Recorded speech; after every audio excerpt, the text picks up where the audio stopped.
ఎంతో ప్రేమతో ఇక్కడికి ఆహ్వానించినటువంటి స్థానిక దైవజనులు పెద్దలు వేణుబాబయ్య గారికి వందనాలు తెలియజేస్తున్నాం. అదే నేను ఇక్కడికి రావడానికి కారకులైనటువంటి దైవజనులు సాల్మనయ్య గారికి మరియు సాల్మనయ్య గారికి వందనాలు తెలియజేస్తున్నాం. మరి ఇక్కడ ఉన్నటువంటి దైవ సేవకులు సైలస్ గారు, డేవిడ్ గారు, దైవజనులు అందరికి వందనాలు. మీకు అందరికి వందనాలు. ఎంతో సంతోషంగా ఉన్నారు. ఒకసారి హల్లెలూయా. ముఖ్యంగా ప్రభు అయిన యేసుక్రీస్తు నామములో సమస్త మహిమ ఆయనకి చెందును గాక. 10 నిమిషాలు దేవుని వాక్యాన్ని మనము ధ్యానించుకుందాం. ఎప్పుడైనా మీరు గెర్షోనీయుల గురించి విన్నారా? ఒకసారి విన్నారంటే ఒకసారి చేస్తారా? గెర్షోనీయులు. ఓకే, పరిశుద్ధ గ్రంథంలో నుండి నిర్గమాకాండము 6వ అధ్యాయము 16వ వచనం. నిర్గమకాండము 6:16. లేవి కుమారుల పేర్లు వారి వారి వంశముల వంశావళుల చొప్పున ఏవేవనగా గెర్షోను చాలా చిన్న మాట. పరిశుద్ధుడా, జీవం కలిగిన మా తండ్రి, సత్యవంతుడా, నీ వాక్యం ఎంతో శ్రేష్టం. వినే మనస్సు, గ్రహించే జ్ఞానం, నెరవేర్చే మనస్సాక్షి మాకందరికీ కూడా మీరు దయచేయమని ప్రార్థన చేస్తున్నాం. ఈ సమయంలో మీరు మాతో మాట్లాడి మాకందరికీ కావలసిన జీవవార్తలను బయలుపరచాడు. ఎంతో దూరం నుంచి నాయన మరి ఇక్కడికి మమ్మల్ని ఎంతో ప్రేమతో వేణుబాబు గారు ఆహ్వానించారు. అది మీ పరిశుద్ధాత్మ కార్యమని మేము నమ్ముతున్నాం. మమ్మల్ని కనపరచుకోవడానికి మేము ఇక్కడ నిలబడలేదు, కానీ మీ పరిశుద్ధాత్మ కార్యమును సఫలపరచడానికే మేము ఇక్కడికి వచ్చాము. ఇక్కడ ఉన్న మా అందరితో మీరు మాట్లాడి బలపరచుమని, నన్ను మీ శిలువ చాటున మరుగు చేసుకోమని యేసయ్య నామములో ప్రారంభిస్తున్నాము తండ్రి. ఆమేన్. దేవుని వాక్యంలో లేవి కుమారులలో మొదటి వాడిగా గెర్షోను కనిపిస్తాడు. అంటే జ్యేష్ఠుడుగా గెర్షోను కనిపిస్తాడు. వాస్తవంగా మీరు గమనిస్తే ద్వేషించబడిన వారి వంశావళిలో పుట్టినటువంటి వ్యక్తి గెర్షోను. ఎప్పుడైనా మనం పొగడబడడానికి ఇష్టపడతాం, లేదా ఘనపరచబడడానికి ఇష్టపడతాం, గొప్ప చేయబడడానికి ఇష్టపడతాం, కానీ ద్వేషించబడడానికి ఎవరు కూడా ఇష్టపడరు, దూషించబడడానికి ఎవరు కూడా ఇష్టపడరు. కానీ మీరు గమనిస్తే ద్వేషించబడుట అనేది ఒక ధన్యత. దేవుడు అంటాడు, ఈ లోకము మిమ్మల్ని ద్వేషించును అంటాడు. చాలాసార్లు మనల్ని ఎవరైనా ద్వేషిస్తే, మనల్ని ఎవరైనా ద్వేషపూర్వకంగా చూస్తే మనకు బాధ కలుగుతుంది. కానీ ఎవరైనా మనల్ని ద్వేషిస్తే మనం దేవుని దృష్టిలో ప్రత్యేకమైన వారం అవుతాము అనేది సత్యం. ఎందుకంటే మీరు బైబిల్ గ్రంథంలో ఎక్కడ చూసినా కూడా, ఇప్పుడు దావీదు ఒక ద్వేషించబడినటువంటి వాడు, రాహాబు ద్వేషించబడినటువంటిదే. ఎంతో మంది బైబిల్ గ్రంథంలో ద్వేషించబడిన వారు, సమరయ స్త్రీ ద్వేషించబడినది. అటువంటి వారిని దేవుడు ఏర్పాటు చేసుకుంటున్నాడు. అయితే నేను గెర్షోనీయుల గురించి నేను చెప్తూ ఉన్నాను. దయచేసి ఆదికాండంలోకి రండి. 29వ అధ్యాయము 31వ వచనం నుంచి మనం చదివితే అంతా చదివే సమయం లేదు కాబట్టి 31వ వచనం చదవండి, తర్వాత 34వ వచనం చదవండి. లేయా ద్వేషించబడుట యెహోవా చూచి ఆమె గర్భము తెరిచెను. తర్వాత 34వ వచనం మనం చూసినట్లయితే ఆమె మరలా గర్భవతి కుమారుని కని తుదకు ఈసారి నా పెనిమిటి నాతో హత్తుకొని ఉంటాడేమో, లేడు ఆయన. కానీ ఆమె ఆశ, ఇప్పటికైనా ఆయన నన్ను ప్రేమిస్తాడేమో, నన్ను హత్తుకొని ఉంటాడేమో అనేటువంటి ఆశతో మరి 3 కుమారులను కంటిని అని అనుకొని అతనికి లేవి అని పేరు పెట్టాడు. ఇప్పుడు ఈ గెర్షోను ఎవరు? ఆ లేవి కుమారుడే. అంటే లేవి కూడా ద్వేషించబడుతూ ఉన్న లేయాకు పుట్టినటువంటి వాడే. అంటే వీళ్ళందరూ కూడా ఒక ద్వేషించబడుతున్నటువంటి పరిస్థితిలో పుట్టి పెరిగిన వారు. మీకు అర్థమవుతుంది అనుకుంటున్నాను. ఏ పరిస్థితిలో పుట్టి పెరిగారు? ద్వేషించబడుతూ ఉన్న అనుభవాలలో. వారికి ప్రేమ దొరకట్లేదు, వారికి ఆప్యాయత దొరకట్లేదు, వారికి గౌరవము దొరకట్లేదు, వారికి ఏ విధమైనటువంటి మరి గొప్ప మన్ననలు అక్కడ లభించట్లేదు. ద్వేషించబడుతున్న వాతావరణంలో పెరిగారు, ద్వేషించబడుతున్న వంశావళిలో వారు పుట్టారు. అయితే ద్వేషించబడుతున్న వారిని గమనిస్తున్నవాడు ఒక ఆయన ఉన్నాడు. ఆయన మన ప్రభు అయిన యేసుక్రీస్తు. గట్టిగా ఒకవేళ ఇక్కడ కూర్చున్నటువంటి వారిలో మిమ్మల్ని ఎవరైనా ద్వేషిస్తున్నట్లయితే, మీ కుటుంబీకులు ఇప్పుడు చూడండి, సొంత భర్తే హత్తుకోవట్లేదు లేదా నన్ను ప్రేమించట్లేదని ఆమె ఎంతో మరి కదిలిపోతా ఉంది. కొన్నిసార్లు నా సొంత పిల్లలు నన్ను ప్రేమించట్లేదు, అయ్యో నా భార్య నేను ఎంత ప్రేమిస్తుంటే ఆవిడ నన్ను ప్రేమించట్లేదు, ద్వేషించబడుతూ ఒకవేళ మనం బాధపడుతున్నట్లయితే ఈ వాక్యం మనల్ని ఎంతగానో బలపరుస్తుందని ఖచ్చితంగా నేను తెలియజేయగలను. దయచేసి మీరు గమనించినట్లయితే గెర్షోనీయులను దేవుడు ఎంత ఆశీర్వదించాడు నేను చెబుతాను. మామూలుగా మీరు గమనిస్తే ఈ యొక్క ద్వేషించబడినటువంటి కుమారుడి అంటే ద్వేషించబడిన దాని కుమారునికి జ్యేష్ఠత్వం ఇవ్వాలని వాక్యం చెబుతుంది. మీరు ద్వితీయోపదేశకాండంలోకి రండి, ఆ దేవుని యొక్క రూల్ ఏంటో మీకు చూపిస్తాను. 21వ అధ్యాయము 17వ వచనాన్ని చూడండి. ఒక అద్భుతమైన మాట మనకు అక్కడ కనిపిస్తుంది. ద్వేషించబడిన దాని కుమారునికి, ఈ మాట మీరు చూడండి, దేవుని న్యాయం చూడండి ఎంత గొప్పగా ఉందో. ద్వేషించబడిన దాని కుమారునికి తండ్రి తన ఆస్తి అంతటిలో రెట్టింపు భాగం ఇచ్చి వానినే జ్యేష్ఠునిగా ఎంచవలెను. ఎంత అద్భుతమండి ఈ మాట. ఎవరైతే ద్వేషించబడుతున్నదో, ఎవరైతే ద్వేషం అనుభవిస్తుందో ఆమె యొక్క కుమారుణ్ణే జ్యేష్ఠునిగా ఎంచాలి, ఆమెకే రెట్టింపు భాగాన్ని ఆస్తిలో ఇవ్వాలి. అంటే దేవుడు ఎప్పుడైనా ద్వేషించబడే వారి పట్ల ఎక్కువ ఫలం ఇస్తాడు. అందుకే ఈ లోకం మిమ్మల్ని నిందించి దూషించి చెడ్డ మాటలలో పలుకున్నప్పుడు మీరు ధన్యులు, పరలోకమందు మీ బలం అధికమవుతుంది. గట్టిగా చప్పట్లు కూడా. అంటే ఎవరైనా ద్వేషించబడుతుంటే తెలియకుండానే దేవుడు అధికమైన కృప చూపుతాడు. ఇంకా ఉన్నతమైన, చూపాల్సిన దానికంటే ఇంకా అత్యధికమైనటువంటి కృప దేవుడు చూపుతాడని ప్రభు పేట నేను తెలియజేస్తుంటున్నాను. అందుకే గెర్షోనీయులు ద్వేషించబడిన వంశావళిలో ఉన్నవారు కనుక దేవుడు వారికి ఎన్ని ఆధిక్యతలు ఇచ్చారని నేను చెబుతాను. పరిశుద్ధ గ్రంథంలో మీరు కనుక గమనించినట్లయితే మీరు చూడండి, సంఖ్యాకాండము 4వ అధ్యాయము 24వ వచనం. నేను ఒక మరి ముఖ్యమైనటువంటి కొన్ని పాయింట్స్ నేను చెప్తాను, ముగించేస్తాను, దయచేసి గమనించాలని మనం చేస్తుంటాం. పని చేయుటయు మోతలు మోయుటయు గెర్షోనీయుల యొక్క సేవ. చూసారా? పని చేయుటయు మోతలు మోయుటయు గెర్షోనీయుల యొక్క సేవ అనేటువంటి మాట మీరు గమనిస్తే చాలా మంది మోత మోసే పనులు తీసుకోరు. మా నాన్నగారు సేవ చేసేటప్పుడు ఒక యవనస్తుడిని ఎప్పుడు వచ్చినా సూపర్వైజర్ వచ్చాడు, జరగండి అనేవాడు. ఎందుకు అనేవాడు అంటే మోతం మోసే పనులు చేయడానికి కొంతమంది ఇష్టపడరు, సూపర్వైజింగ్కే ఇష్టపడతారు. మీరు ఆలోచన చేస్తే మరి ఈ గెర్షోనీయులు ఎటువంటి సేవ చేస్తున్నారంటే మోతలు మోసేటువంటి పని చేస్తున్నారు. అది గెర్షోనీయుల యొక్క ఆశీర్వాదం అని నేను తెలియజేస్తున్నాను. దేవుడు అంటాడు, మీరు మోత మోసే వారిగా, భారము భరించు వారిగా మీరు ఉండాలి. ఈనాడు క్రైస్తవులు అంత్య దినాల్లో భక్తి కంటే సుఖానుభవాన్ని ఎక్కువగా ప్రేమిస్తున్నారు.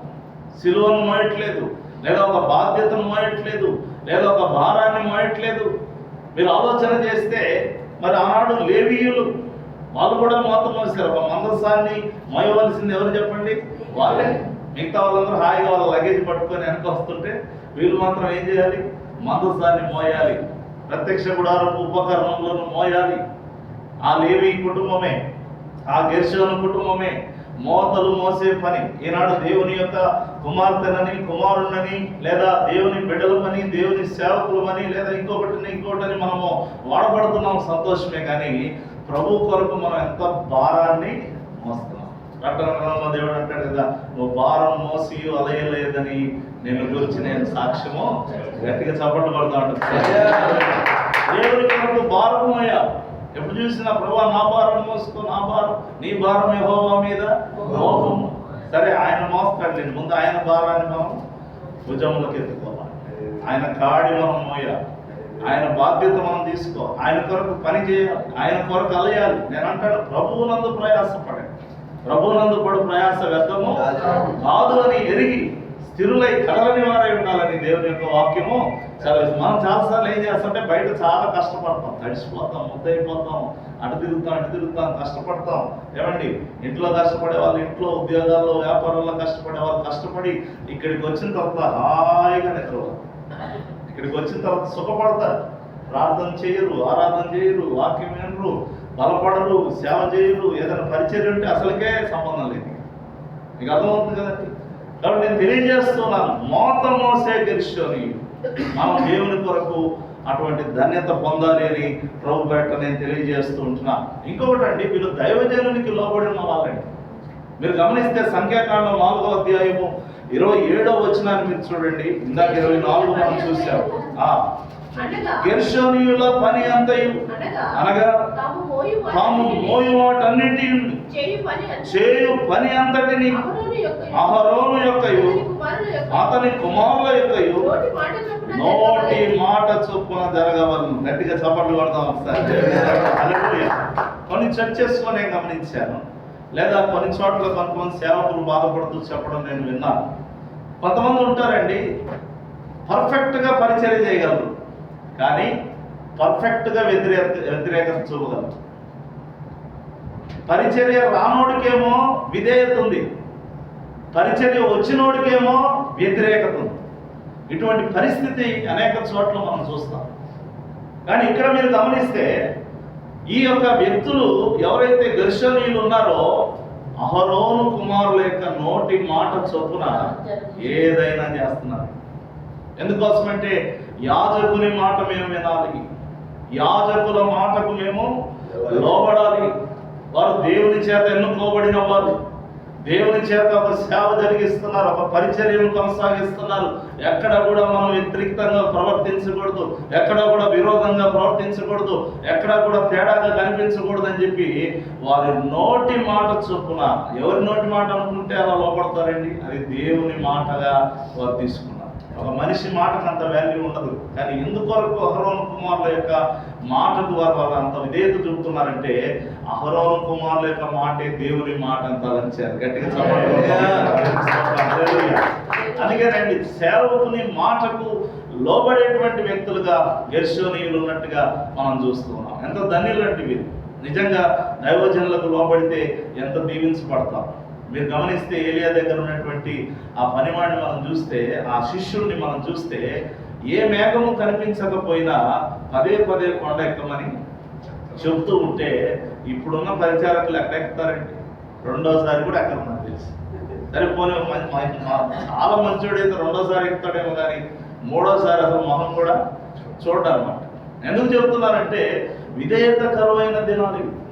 అంత్య దినాల్లో భయంకరమైనటువంటి పరిస్థితులు మనం చూస్తూ ఉంటున్నాం. కాబట్టి ఇక్కడ మనం గమనిస్తే రెండవదిగా నేను తెలియజేస్తున్నాను, గెర్షోనీయులు దైవజనుల మాట వినేటువంటి వారు. మనం కూడా ఈనాడు ఇందాక కింద నుంచి అయ్యగారు వచ్చేటప్పుడు చెప్తూ ఉంటే చాలా సంతోషపడ్డాను. అన్ని సంవత్సరాలు 2 దశాబ్దాలు దాటి వారు పరిచర్య చేస్తూ ఉన్నారంటే ఈ ప్రాంతంలో మరి దేవుడు వారిని ఎంతో ఒక అనుభవం కలిగిన దైవ సేవకుడిని, మరి శ్రేష్టమైన దైవ సేవకులను మీ మధ్య ఉంచడం అనేది ఎంతో ఆశీర్వాదకరమని నేను తెలియజేస్తూ ఉంటున్నాను. తర్వాత ఇంకో మాట మీరు గమనించినట్లయితే, వారు జరుపు వాటన్నిటినీ కూడా జాగ్రత్తగా చూసుకుంటారు.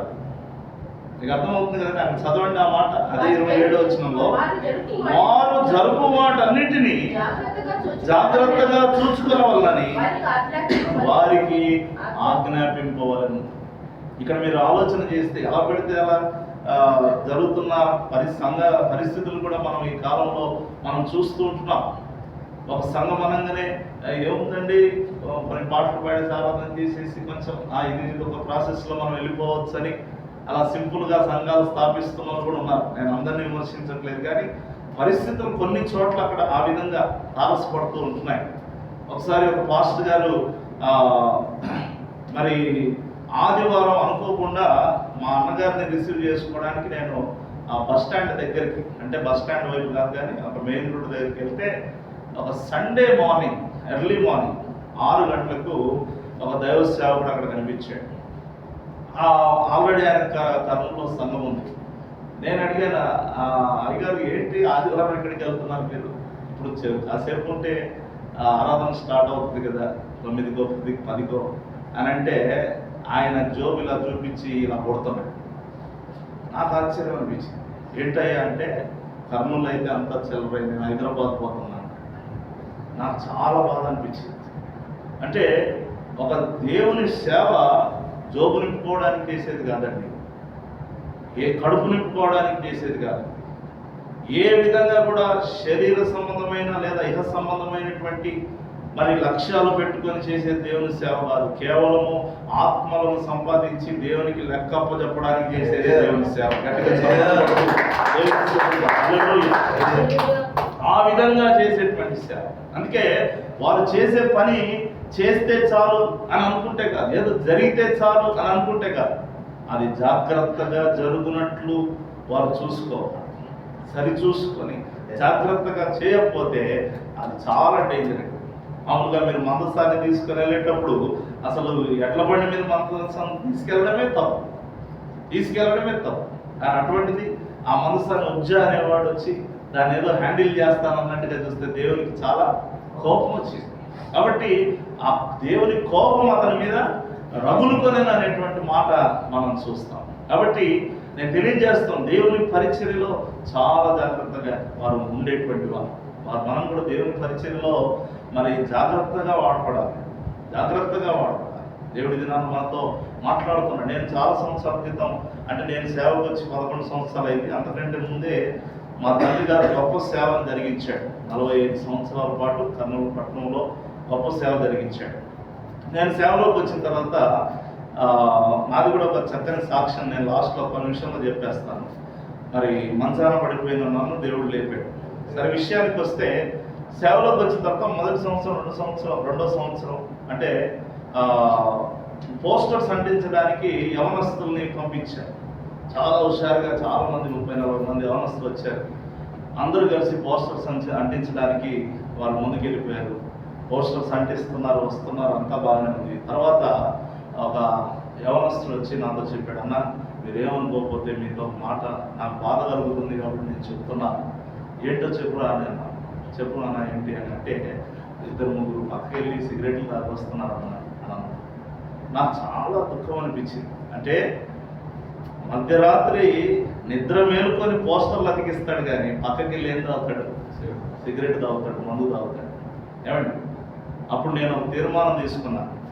ఎవరైతే బాప్తిసం తీసుకొని, ఎవరైతే యూత్ మీటింగ్లో కూర్చొని, ఎవరైతే సండే చర్చిలో కూర్చుంటారో వాళ్ళు మాత్రమే పరిచయం చేయండి, మిగతా పట్టాలు నేను మడతేసుకుంటాను అని చెప్పాను. దేవుని స్తోత్రం నిజంగా చెబుతున్నాను. ఎందుకంటే చేసేదేదో చేస్తే చాలు, మనకేముంది పోస్టర్లు కనపడాలి అన్ని చోట్ల, మీటింగ్ సక్సెస్ అవ్వాలని నేను అనుకోలేదు. నేనే కాదు, ఏ సేవకుడు కూడా అలా అనుకోడు. జాగ్రత్తగా జరగాలి. ఒక పని జరిగితే అది దేవుని పని అయినప్పుడు ఇంకా రెట్టింపు జాగ్రత్తగా జరగకపోతే అది మనకు చాలా అది చాలా శాపకరంగా ఉండవచ్చు అనేటువంటి మాట నేను తెలియజేస్తూ ఉంటున్నాను. కాబట్టి ఇక్కడ మనం చూస్తూ ఉంటున్నాం, ఈ గెర్షోనీయులు దేవుని పనిలో జాగ్రత్త పరులు. మనం కూడా ఆరాధన చేసినా, ప్రార్థన చేసినా, పాట పాడినా, ఏమండి కానుకేసిన ప్రతి దాంట్లో కూడా జాగ్రత్త పడాలి. అననీయ సభ్యుల కానుక విషయంలో జాగ్రత్త పడలేదు.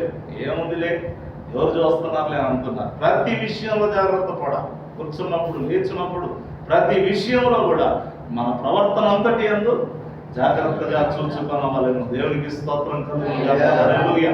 కాబట్టి ఇది 3వ విషయం. ఇక 4వ విషయానికి వచ్చినట్లయితే సంఖ్యాకాండం కొంచెం ముందుకు వద్దాం. 3వ అధ్యాయము 25వ వచనానికి మనం రండి. 25వ వచనం మనం చూసినట్లయితే, ప్రత్యక్ష గుడారంలో గెర్షోను కుమారులు కాపాడవలసినవేమనగా మందిరపు గుడారము, దాని పైకప్పు, ప్రత్యక్ష గుడారపు ద్వారపు తెర, ప్రాకార యవనికలు, మందిరములకు బలిపీఠం చుట్టూ ఉన్న ప్రాకార ద్వారపు తెర, దాని సమస్త సేవకులకైన త్రాళ్ళు. దేనిని కాపాడుతున్నారు వీళ్ళంటే ముఖ్యమైన విభాగాన్ని వీళ్ళు కాపాడుతున్నారు. అక్కడ తాళ్ళు తెగిపోయాయంటే ప్రత్యక్ష గుడారం నిలబడుతుందా?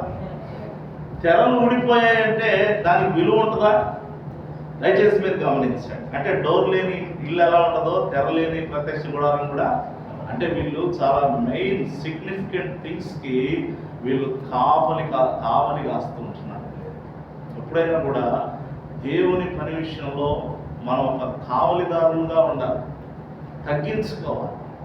ఒకసారి పౌలు తిమోతితో ఏమంటాడంటే, మంచి సైనికుల వలె అని స్టార్ట్ చేస్తాడు. మంచి సైనికుల వలె అనగానే ఇట్లా వెళ్ళిపోతాం కదా, మంచి సైనికుల వలె అంటాడు. కింది వచ్చినానికి వచ్చేసరికి వ్యవసాయకుని వలె అంటాడు. అనేసరికి కొంచెం ఇట్లా డౌన్ అయినాడు, వ్యవసాయకుని వలె. ఇంకా కింది వచ్చినానికి వచ్చేసరికి నేరస్తుడనైనట్టు అంటాడు. మీకు అర్థమవుతుంది, నేరస్తుడనైనట్టే ఇంకా తగ్గించుకో. అంటే దేవుళ్ళ అనుభవం పెరిగే కొద్దీ విధేయత పెరగాలి, తగ్గింపు పెరగాలి. మరి మనం గమనించినట్లయితే నేరస్తుడైనట్టు అంటే ఎవరు ఒప్పుకుంటారండి? నేరస్తుడైనట్టు అంటే ఒకసారి ఏం జరిగిందంటే, ఒక యువరాణి మరి ఒక స్వయంవరం ఏర్పాటు చేసింది వాళ్ళ నాన్నగారికి. ఏమైనా ఏర్పాటు చేసిందంటే, ఎవరైనా సరే నన్ను వివాహం చేసుకోవాలంటే నేను మౌనంగా ఉంటాను, నాతో మాట్లాడించాలి అని. అంటే ఒక్కొక్క యువరాజు వస్తున్నాడు, ఆమెతో మాట్లాడించాలని రకరకాలుగా ప్రయత్నాలు చేస్తున్నారు, మరి విన్యాసాలు చేస్తున్నారు, అది చేస్తున్నారు. ఏం చేసినా ఆమె మాట్లాడట్లేదు, వెనక్కి వెళ్ళిపోతా ఉన్నారు. ఒకడు వచ్చాడు, అతడు యువరాజే కాదు, కానీ లోపలికి వస్తాను, నేను యువరాజుని వివాహం చేసుకుంటాను అంటున్నాడు. అరే లేదురా బాబు, యువరాజులు వస్తున్నారు, నువ్వెవడివి, నువ్వు వచ్చి ఆమె ఎట్లా వివాహం చేసుకుంటావని అందరూ గద్దించారు. ఈ వార్త రాజుగారి దగ్గరికి వెళ్ళింది. రాజుగారు అన్నాడు, నా కుమార్తె జ్ఞానవంతురాలు, సామాన్యురాలు కాదు, యువరాజులనే కాదంటుంది, వాడిని ఎట్లా ఒప్పుకుంటుంది, వాడిని లోపలికి పంపించండి అని. లోపలికి వచ్చాడు. లోపలికి వచ్చి రాగానే ఏ ధైర్యంతో, నువ్వు యువరాజులు కాదు, నా కుమార్తెను నోరు తెరిపించి మాట్లాడించి ఆమెను వివాహం చేసుకుంటానని ఏ ధైర్యంతో వచ్చావంటే, రాజుగారు ముందు మీ కుమార్తెను పిలిపించండి అన్నాడు. కుమార్తెను పిలిపించారు.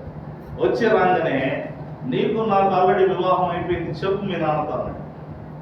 అంటే సైలెంట్ ఉంటుంది. వెంటనే నోరు తెరిచి విపరీతంగా కోప్పడిపోయి, రే నిన్నెప్పుడు నేను వివాహం చేసుకున్నా, ఏం మాట్లాడుతున్నావు అని చెప్పి చాలా కోపగించేసుకుంది. ఎందుకు చెప్తున్నా ఈ ఉదాహరణ అంటే, నేరస్తుడమైనట్టు అని ఎవరు ఒప్పుకోరండి. ఒక నేరం మోపుకోవడానికి ఎవరు కూడా ఒప్పుకోరు. కానీ పౌలు అన్నాడు, నేను నేరస్తుడనైనట్టు, ఒక ఖైదీ, క్రీస్తు ఖైదీనైనా నేను అని అంటాడు. కాబట్టి మరి మీరు గమనించినట్లయితే దేవుని బిడ్డలు కాపలగాయాలి దేవుని పని కొరకు. మీరు గమనిస్తే ఒక కావలి వారి వలె మనం ఉండాలి, దేవుని పని కొరకు తగ్గించుకోవాలి, వాడపడాలి, చాలా బాధ్యత వహించాలి. కాబట్టి ఈ మాట అందుకే దేవుడు మరి మనతో జ్ఞాపకం చేస్తూ ఉంటున్నాడు, వారు కాపాడవలసినది ఏమనగా గెర్షోను కుమారులు ఏం చేస్తున్నారంట, కాపాడుతున్నారు. ఈనాడు చూడండి, మనం దేవుని సేవలో అనేక విషయాలు కాపాడవలసినవి ఉన్నాయి. దుష్టుడు జ్వరపడుతూ ఉన్నాడు, యజబేలులు జ్వరపడుతూ ఉన్నారు, లేదా దుష్ట సంబంధమైనటువంటి వ్యవహారాలు, లోకము, సంఘం వెళ్ళి లోకంలో కలవడము ఏమో కానీ లోకం వచ్చి సంఘంలో కలిసిపోతూ ఉంది. అటువంటి సందర్భంలో మనం దేవుని సరిహద్దులను మనం ఏం చేయాలి, కాపాడవలసినటువంటి వారమై ఉన్నాం. దేవుని ప్రత్యక్ష గుడారం అనబడే దేవుని సంఘమును, దేవుని మందిరమును మనం కాపాడవలసినటువంటి వారమై ఉన్నామని ప్రభుపేట నేను తెలియజేస్తుంటున్నా. తర్వాత అండి, ఈ యొక్క మీరు గమనిస్తే, ఎప్పుడైతే మనం దేవుని పని పర్ఫెక్ట్గా చేస్తామో దేవుడు మనకు సహకారులను ఏర్పాటు చేస్తాడు. మీరు పని చేసుకుంటూ పోండి, మీకు సహకారం దేవుడు ఏర్పాటు చేయకపోతే అంటే ఖచ్చితంగా దేవుడు సహకారాలను ఏర్పాటు చేస్తాడు. ఒకవేళ అయ్యగారు కూడా, వేణుబాబు అయ్యగారు కూడా ఇక్కడికి వచ్చిన ప్రారంభంలో ఒంటరిగా పోరాటం మొదలుపెట్టి ఉండొచ్చు, కానీ తర్వాత దేవుడు సహకారులను దేవుడు ఏం చేస్తాడు, సపోర్టర్స్ని దేవుడు నిలబెడతాడు. ఇందాక నేను చెప్పినప్పుడు మరి గెర్షోను అనే దాకా చదివి వదిలేశాం కదా. గెర్షోను తర్వాత మూడవ కుమారుడు ఎవరు, మొరారి కదండి.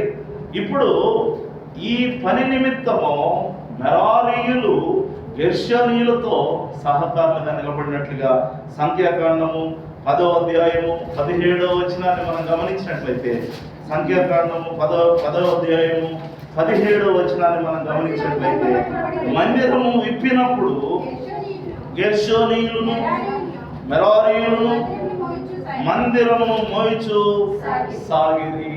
చూసారా, ఇందాక గెర్షోనీయులు ఒకటే మోస్తున్నట్టు మనం చూసాం, కానీ కొంతకాలం అయ్యేసరికి కొన్ని పరిస్థితులు ముందుకెళ్తున్నప్పుడు దేవుడు సహకారులను ఏర్పాటు చేశాడు. గెర్షోనీయులకు మెరారీయులు తోడయ్యారు, మోషేకు అహరోను తోడయ్యారు, ఏలియాకు ఎలీషా తోడయ్యారు. ఏమండి, శిష్యులు ఒకరికొకరు తోడయ్యారు. ఈ రీతిగా మనకు దేవుడు తోడుగా ఉండి సహకారులను ఏర్పాటు చేశాడు. అందుకే నేను మా సంఘంలో సహకారుల బృందం అని ఏర్పాటు చేశాను. నాకు ఒక మాట చాలా ఇష్టం అన్నమాట. నిజమైన సహకారుల పేర్లు జీవగ్రంథంలో రాయబడి ఉన్నాయి. సహకారుల బృందం అని ఏర్పాటు చేసి ప్రతి నెల వాళ్ళని నిలబెట్టి నేను ప్రార్థన చేస్తాను. వాళ్ళు ఇంకా మరి ప్రోత్సహించబడాలి, ఇంకా వారు అత్యధికమైన దేవుని యొక్క దేవాశక్తితో నింపబడాలి, వాడబడాలని దేవుడు ప్రేరేపించినప్పుడు ఆ రీతిగా ప్రతి నెల మొదటి వారము వారిని నిలబెట్టి ప్రార్థన చేసి వారి బాధ్యతలు వారికి గుర్తు చేసి కూర్చోబెడతాను. ఆ నెలంతా హుషారుగా పనిచేస్తాను. దేవునికి స్తోత్రం. హల్లెలూయా. అమ్మా, ఇదిగో నువ్వు ప్రేయర్ వారియర్స్, ఇదిగో నువ్వు సువార్త బృందంలో ఉన్నావు, ఇదిగో నువ్వు ఈ రీతిగా ఒక అధ్యక్షత వహిస్తూ ఉంటున్నావు, పరిచారక బృందంలో ఉన్నావు, ఈ విధంగా ఉన్నావు అని వాళ్ళకు గుర్తు చేసి వాళ్ళని ప్రార్థన చేసి ప్రతి నెల వాళ్ళని ప్రోత్సహిస్తాను. ఎందుకంటే సహకారులు లేకపోతే నెహమ్యా అంటాడు, మేము గోడ కట్టుచుంటిమి అంటాడు. We build the wall. నేను అన్నాడు, సహకారులు లేకపోతే మనం ఏది చేయలేము. అందుకే యేసు ప్రభు తన పరిచర్య ప్రారంభంలోనే అరణ్యంలోని బయటికి రాగానే ముందు మనుషుల దగ్గరికి వెళ్ళాల, ముందు శిష్యులను ఏర్పాటు చేసుకోవడానికి వెళ్ళాను. సహకారులు లేకుండా నేను ఒంటరి పక్షిలాగా సేవ చేస్తానంటే అది పెద్ద దొంగ సేవ. నిజంగా చెప్తాను, సహకారులు అవసరం ఖచ్చితంగా. మరి అందరూ అవసరం, అందరినీ కలుపుకుంటూ వెళ్ళిపోవాలి. కొన్నిసార్లు దొంగలు తేలుతారు, కపట సహోదరులు తేలుతారు, కొన్నిసార్లు మోసగాళ్ళు తేలుతారు, స్వార్థపరులు తేలుతారు, ఏమంటే రకరకాల మనుషులు తేలుతారు. అన్ని ఫిల్టర్ చేసుకుంటూ మరి చెడ్డవారు ఉన్నారు కదా అని అందరినీ దూరం పెట్టకూడదు. ఖచ్చితంగా అందరినీ ప్రేమిస్తూనే ముందుకు వెళ్ళాల్సిన పరిస్థితులు ఎదురవుతాయి. కాబట్టి దేవుడు ఈ యొక్క మరి మొరారీలను సహకారులుగా దేవుడు ఏర్పాటు చేశాడు. ఇంకొకటి అండి, సేవ చేయడం గొప్ప అయితే వీళ్ళు సేవ చెయ్య తగిన వారు అని పేరు పొందడం ఇంకా. వీళ్ళు సేవ చేస్తున్నారు అని అనిపించుకోవడం గొప్ప కాదు, వీళ్ళు సేవ చేయడానికి తగిన వాళ్ళు. మామూలుగా వివాహం ఇప్పుడు వాడతారు ఈ పదం ఎక్కువ. ఏమంటే తగినోడు దొరికాడు, తగినావిడ దొరికిందని. కానీ వాస్తవంగా సేవ చేయడానికి తగినవారు అని పిలువబడే సేవకులు, తగినవారు అని పిలువబడే పరిచారకులు, తగినవారు వీళ్ళు తగినవారు అనేటువంటి పాటలు పాడేవారు. ఇంత చక్కగా ఇందాక ఆత్మీయంగా మీరు పాడుతూ దేవుని స్తుతించారు. కాబట్టి కొన్ని చోట్ల గొంతు తెరవరు, చెయ్యేస్తారు, ఏమీ ఉండదు అక్కడ. అటువంటి పరిస్థితి. మరి దేవుని ఆరాధించేటప్పుడు ఎంతో ఆత్మీయంగా మీరు ఆరాధన చేశారు. నాకు చాలా హృదయపూర్వకంగా అనిపించింది. వాక్యంలో నేను ఒక మాట చదివిస్తాను, దయచేసి చూడండి. సంఖ్యాకాండము 4వ అధ్యాయము మనం గమనిస్తే 41వ వచనాన్ని మనం చూసినట్లయితే, ప్రత్యక్ష గుడారములో సేవ చేయదగినవా. దేవునికి స్తోత్రం. హల్లెలూయా. తగిన వారని యెరూషలేములో లెక్కించబడినవారు. దేవునికి స్తోత్రం. హల్లెలూయా. చూసారు, అది నేను 6వ మాటగా నేను మీకు జ్ఞాపకం చేస్తున్నాను. 7వ మాట ముగింపులో చెబుతాను, దయచేసి వినండి. సేవ చేయ తగిన వారిగా వారు లెక్కించబడ్డారు. ఊరికే సేవ చేయడానికి ఎవరైతే ఏముంది అని దేవుడు తీసుకోవడం. అలా తీసుకునే పని అయితే గమలియల దగ్గర బోల్డ్ మంది ఉన్నారు. వాళ్ళని ఆల్రెడీ ట్రైనింగ్ అయ్యారు, వాళ్ళకి ఆల్రెడీ ధర్మశాస్త్రం తెలుసు, అర్చనాచారాదులు తెలుసు, కాబట్టి అన్నీ తెలుసు, వాళ్ళకు ప్రతిదీ తెలుసు, వారికి సమస్త మరి క్రమము తెలుసు, మెల్కీసెదెకు క్రమం వారికి తెలుసు. వాళ్ళని తీసుకొస్తే పని ఈజీ అయ్యేది కదా. చేపలు పట్టే వ్యక్తిని, ఈ సోంకర్ని, లేకపోతే ఈ వైద్యుడిని, వీళ్ళందరినీ ఎందుకు తెచ్చుకున్నాడు ఆయన? లేదు. సేవ చేయడానికి ట్రైనింగ్ అర్హత కాదు, సేవ చేయడానికి విద్యార్హత కాదు, సేవ చేయడానికి తగిన వారు ఎవరు అని దేవుడు గమనిస్తాడు, దేవుడు చూస్తాడు. సేవ చేయడానికి తగిన వారు ఎవరు అని దేవుడు చూస్తాడు. ఈరోజు ప్రియమైనటువంటి వాళ్ళరా, నేను ఒకసారి చర్చిలో అందరినీ పరిచయం చేయమంటాను. ఒక సిస్టరు బిఎస్సి బీడీ అంటారు కదా, బిఎస్సి బీడీ చేసి ఇంకా పెద్ద చదువులు చదివే వాళ్ళు కూడా పొరపాటు పట్టుకొని నడుస్తారు, చాలా తగ్గింది. ఒకసారి ఎవరో ఆ సిస్టర్ని అడిగారంట, అక్క రావు ఉడుద్దాం అంటే, లేదులేమ్మా నేను వెళ్ళొస్తాలే అనొచ్చు కదా. చీచి చీచి అనింది. చీచి చీచి అనింది. నెక్స్ట్ వారానికంతా విపరీతమైన శాతంలో పడింది. ఏమండి, ఎంత విచిత్రమైన శోధనలో పడిందంటే మాటల్లో చెప్పలేము.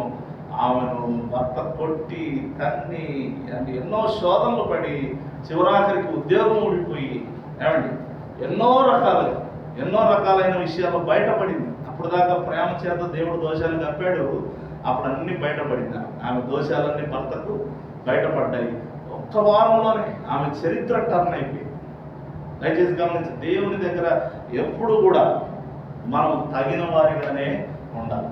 చేస్తున్నామా చేయట్లేదు అవసరం, కానీ తగిన వారిగా ఉండాలి. చేస్తున్న వారి గొప్ప, చేయని వారు గొప్ప కాదనట్లేదు. చేస్తున్న వారు చేస్తుంటారు, చేయని వారు ఇంకో విధంగా చేస్తుంటారు.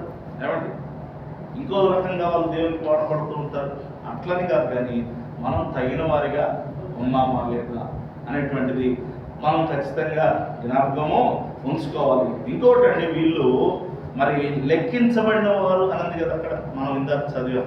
లెక్కించబడిన వారు అన్నది కదా, ఎవరి చేత లెక్కించబడిన వారు అన్నది కింద ఎవరి చేత లెక్కించబడ్డారు ఏమండి? యెహోవా చేత లెక్కించబడిన వారు. ఇప్పుడు గట్టిగా చప్పట్లు కొడదాం. దేవుని చేత లెక్కించబడిన వారు వీళ్ళు ప్రియమైనటువంటి వాళ్ళ. మరి చాలా విషయాలు మరి దేవుని చేత లెక్కించబడిన వారిగా మనం ఉన్నామా లేదా? మామూలుగా మనం లెక్కలేసి ఇప్పుడు చీటీలు వేసి వీళ్ళు ఒకరు శిష్యుడు అని ఇచ్చారు, కానీ దేవుడు పౌలును శిష్యుడిగా ఎంచుకున్నాడు. కాబట్టి మనం గమనిస్తే దేవుడు ఏర్పరచుకున్నటువంటి వ్యక్తులు, దేవుడు ఎన్నుకున్నటువంటి వ్యక్తులు, దేవుడు లెక్కించినటువంటి వ్యక్తులు. ఇప్పుడు సమూయేలు ఇక్కడ ఉన్న అన్నలందరినీ చూసి వీడా వీడా వీడా అనుకున్నాడు. అసలు వీళ్ళు ఎవరు కాదా బాబు, అడవిలో వదిలేశారు అసలైన వాడిని. అతను వస్తే చిన్న పడుచువాడు, లేత ప్రాయం గలవాడు, ఏమండి చాలా సెన్సిటివ్గా ఉన్నాడు. సుందరుడు అని అంటే రఫ్గా లేడు మనిషి, చాలా సెన్సిటివ్గా ఉన్నాడు, చాలా స్మూత్గా, అంటే అసలు ఇతను ఏం చేయగలడు అన్నట్టుగా ఉన్నాడు. అటువంటి దావీదును చూపించి నేను కోరుకున్నవాడు ఇక్కడే నిజంగా చెప్తున్నా. అసలు ఎవరు కూడా సమూయేలు ఎక్స్పెక్ట్ చేయలేదు. ఏలీ సమూయేలును పిలుస్తుంటే సమూయేలు ఎక్స్పెక్ట్ చేయలేదు, ఏలీ ఎక్స్పెక్ట్ చేయలేదు. దావీదును దేవుడు పిలుస్తుంటే సమూయేలు ఎక్స్పెక్ట్ చేయలేదు. కొన్నిసార్లు దైవజనులకు కూడా తెలియదు. మీరు గమనించండి, అంటే దేవుడు ఎవరిని లెక్క పెడుతున్నాడని సేవకుడు కూడా లెక్క పెట్టలేడు. మేము మామూలుగా మా లిస్టులో కొంతమంది ఉంటారు, పైకి పోతే ఆ లిస్టులో ఇంకా వేరే వాళ్ళు ఉండొచ్చు. మధ్య వారు కడపడి వారు కావచ్చు, కడపడి వారు అది దేవుని చేతిలో ఉంది, మన చేతిలో. ఇప్పుడు నేను ఒక లెక్క అప్పచెప్తా, ఎబ్రీ పత్రిక 13 ప్రకారం నేను ఒక లెక్క అప్పచెప్తా, ఈ ఫుల్ మార్కులు వేస్తా. ఎందుకంటే అన్నీ ఏమంటే నాకు అనుకూలంగా ఫుల్ మార్కులు వేసి, అయ్యగారు దేవా ఇదిగో దేవదూతలున్నారా, గబ్రియల్ దూత ఇదిగో అని చెప్పి లిస్ట్ ఇస్తా. ఆ లిస్ట్ ఆయన నీ లెక్క అయిపోయిందా, ఓకే నువ్వు వెళ్ళి లైన్లో నిలబడాలి అయిన తర్వాత ఆయన లెక్క బయటికి తీస్తాడు. నేను ఫస్ట్ రాసిన నంబరు కింద ఎక్కడ ఉంటుంది, నేను ఫస్ట్ రాసి ఉంటాను పేపర్లో. ఏమండి ప్రభా ఇదిగో ప్రభా మా సంఘం అంతట్లో అసలు ఈయనే ప్రభా అని రాసిస్తాను. అర్థమవుతుందా? ఇప్పుడు మత్తన్య అనే వ్యక్తి ఉంటాడండి, మామూలుగా లిస్టు ప్రకారంగా అతను ప్రధానుడు అని ఎంచబడతాడు, కానీ దేవుడు అతన్ని 9వ వాడిగా ఎంచాడు. ఎన్నవాడిగా? 9వ వాడిగా ఎంచాడు. ఒప్పుకున్నాడు ఆయన. కాబట్టి దేవుని చిత్తం, దేవుడు లెక్క పెట్టిన వారిలో నేను ఉంటానా లేదా? మనుషులు లెక్క పెట్టని, లెక్క పెట్టకపోని, లెక్క చేయని, లెక్క చేయకపోని, ఏమండి అసలు పట్టించుకోకపోని. ఆ కానుక వేసారు, అంకాసులు వేసామని ఎవరు పట్టించుకున్నారని, ఆమెను ఎవరు లెక్క చేశారని, కానీ ఆమె ఎవరు లెక్కలో ఉంది? ఆ లెక్కలో ఉంది ఆమె. దేవుని స్తోత్రం. అందుకే అక్కడ రాయబడిన మాట నేను చదివిస్తున్నా, చూడండి ఒకసారి చదవండి. యెహోవా నోటి మాటను బట్టి మోషే అహరోనులు వారిని లెక్కించిరి. దేవునికి స్తోత్రం కలుగునుగాక. హల్లెలూయా. కాబట్టి మీరు గమనిస్తే దేవుని నోటి మాటను బట్టి దైవజనులు వాళ్ళని లెక్కలోకి తీసుకున్నారు. కాబట్టి దేవుని చేత వారు లెక్కించబడిన వారిని ప్రభు పేరిట నేను తెలియజేస్తున్నాను. కాబట్టి మనము గెర్షోను అనగానే ఫస్ట్ ద్వేషించబడిన వంశావళిలో పుట్టారు, ద్వేషించబడిన స్థితిగతుల్లో పెరిగారు. కానీ తర్వాత దేవుడు వారికి ఎంత ఆధిక్యత ఇచ్చాడు, ప్రత్యక్ష గుడారమే వాళ్ళ చేతికి అప్పగించాడు. ఏ బాధ్యత అయినా కాపాడవలసిన వారికి అప్పగించాడు. ఎన్నో జాగ్రత్తలు చూసుకోవాల్సిన బాధ్యత దేవుడు వారికి అప్పగించాడు. కాబట్టి ఒక మెయిన్ స్ట్రీమ్లో వాళ్ళు ఉన్నారు. అటువంటి అందుకే మనం ఎప్పుడైనా ద్వేషించబడితే, ఎప్పుడైనా మనం విసర్జించబడితే, ఎప్పుడైనా మనం తోలనాడబడితే, ఎప్పుడైనా మనం వెలివేయబడితే, బైబిల్ గ్రంథంలో ఎబూసీయులు అని ఉంటారు. మీరు ఒకసారి గమనిస్తే హాము వంశస్థులు వారు. ఎవరు వంశస్థులండి? ఈ ఎబూసీయులను యూదా వారు ఎప్పటికప్పుడు వీళ్ళని తోలేద్దామని చూస్తుంటారు. నేను తర్వాత వచనం మాత్రం చెబుతాను, ఎందుకంటే టైం లేదు కాబట్టి నేను ముగించేస్తాను. ఆదికాండం 10వ అధ్యాయము 6 నుంచి 15 వరకు చదవండి. తర్వాత వీళ్ళని దేవుడు ఎంతగా దీవించాడో, మరి వాళ్ళు ఏ స్థితిలో ఉన్నారు. యెహోషువ 15:23లో వాళ్ళని ఎప్పుడు చూసినా యూదా వాళ్ళు తోలివేయాలని చూస్తూ ఉంటారు, కానీ దేవుడు వారిని ఉన్నతంగా ఆశీర్వదించినట్లుగా 2 సమూయేలు 24:16లో రాయబడి ఉంటుంది. మీరు తర్వాత చదవండి. ఈ యెబూసీయులు కూడా ఇప్పుడు యూదా వారు ఫిలిష్తీయులనే తోసేయగలరు, అమ్మోనీయులను తోసేయగలరు, మోయాబీయులను తోసేయగలరు. వీళ్ళని ఎందుకు తోసివేయలేకపోయారు? దేవుడు తోసివేయనీయలేదు. గట్టిగా చప్పట్లు కొడదాం. దేవుడు తోసేయకుండా ఎవడు మనల్ని తోసేయదు. ఇది కూడా చెప్తాను, దేవుడు త్రోసివేయకుండా మనల్ని ఎవడు త్రోసివేయలేడు. అందుకే దేవుడు వాళ్ళని త్రోసివేయనీయలేదు. తెగులు వచ్చినప్పుడు, దావీదు కాలంలో తెగులు వచ్చినప్పుడు తెగులు ఆగింది యెబూసీయుల కాడి. గమనించండి, యెబూసీయుల కాడి తెగులు ఆగింది. యెబూసీయుడైన ఓర్నాను కళ్ళం దగ్గరే రాజు సింహాసనం దిగి వచ్చి రథం వేసుకొని వచ్చి అక్కడ బలిపీఠం కట్టాడు యెహోవా నామం. అప్పుడు దేశమంతటా యెబూసీయుల పేరు మారుమ్రోగిపోయింది. మన దగ్గర ఎక్కడ కట్టొద్దన్నాడు బలిపీఠం. యెబూసీయుల కళ్ళం దగ్గర బలిపీఠము. అంటే ఎవరైతే తోలివేయాలని చూశారో, ఎవరైతే తోలనాడాలని చూశారో, లేదా ద్వేషించి వీళ్ళని బయటికి పంపించేయాలని చూశారో, అటువంటి వారిని దేవుడు ఎన్నుకున్నాడు. అటువంటి రాహాబునండి పిలిచి మరీ అవమానించారు. రాహాబును మాతో కలుపుకుంటాం, మాలో చేర్చుకుంటాం, మీ కుటుంబాన్ని తీసుకొచ్చి మాలో నువ్వు ఒకదానివే అని చెప్పి ఊరు బయట పాలెం వెళ్ళిపట ఆమెకు గుడారము వేసి ఆమెను విసర్జించారు. అని దేవుడు ఊరుకున్నాడా? ఆమె వంశావళిని దేవుడు ఏర్పాటు చేశాడు. ఈరోజు నేను తెలియజేస్తాను, ఎవరన్నా కానీ బైబిల్లో 100 మంది పైకి చూపించవచ్చండి. వారు ద్వేషించబడితే దేవుడు రెచ్చగొట్టం. మిమ్మల్ని ఎవరు ద్వేషిస్తున్నారో నాకు తెలీదు. మీరు ద్వేషించబడితే దేవుడిని రెచ్చగొట్టినట్టే లెక్క. ఇంకా దీవెనలు అధికమవుతాయి, ఇంకా ఆశీర్వాదాలు అధికమవుతాయి. కాబట్టి ద్వేషించబడినప్పుడు మీరు బాధపడద్దండి ఖచ్చితంగా. అందుకే మీకు ఒక మాట నేను చూపించేసి నేను ముగించేస్తాను. పరిశుద్ధ గ్రంథంలో నుంచి కీర్తనలు 34వ కీర్తన 21వ వచనాన్ని మనం చూద్దాం. నీతిమంతుని ద్వేషించువారు అపరాధులుగా ఎంచబడతారు. దేవునికి మహిమ కలుగునుగాక. కాబట్టి మరి ద్వేషించబడ్డామని బాధపడద్దండి. మిమ్మల్ని ఎవరెవరైతే ద్వేషించారో వాళ్ళందరూ ఒకరోజు అపరాధులుగా ఎంచబడతారు. మీరు మోసిన నిందకు ప్రతిగా దేవుడు కోదండను, అవమానానికి ప్రతిగా ఆశీర్వాదాన్ని దేవుడు ఇస్తాడు. కాబట్టి మరి ఒక విషయగ్రంథంలో ఒక వచనం చదివించి నేను ముగించేస్తాను. 60వ అధ్యాయము 15వ వచనాన్ని మనం చూసినట్లయితే, నీవు విసర్జించబడుతును బట్టి, ద్వేషించబడుతును బట్టి ఎవరు నీ మార్గమున దాటిపోవటలేదు. ఈ మాట అన్వయం చేసుకోండి. నిన్ను శాశ్వత శోభాతిశయముగాను బహు తరములకు సంతోష కారణముగా చేసేదని అన్నాడు. అంటే నిన్ను ఎవరు దాటిపోవట్లేదు, నిన్ను ఎవరు పట్టించుకోవట్లేదు, నిన్ను విసర్జిస్తున్నారు, నిన్ను ద్వేషిస్తున్నారు, నిన్ను మామూలుగా ఆశీర్వదించు. అర్థమవుతుందండి. శాశ్వత శోభాతిశయంగానే నిన్ను, అంటే అవసరంగా నన్ను రెచ్చగొట్టారు వాళ్ళు. నిన్ను ద్వేషించకుండా ఉంటే కొంచెం కిందికే ఆశీర్వదించేవాడిని. ఇప్పుడు నిన్ను ద్వేషించారు కాబట్టి ఇంకా ఎక్కువ నిన్ను. ఇందాక మనం చదివాం లేయ గురించి. ఆమె ద్వేషించబడుట చూచి ఆమె గర్భము తెరిచారు. నిజమండి.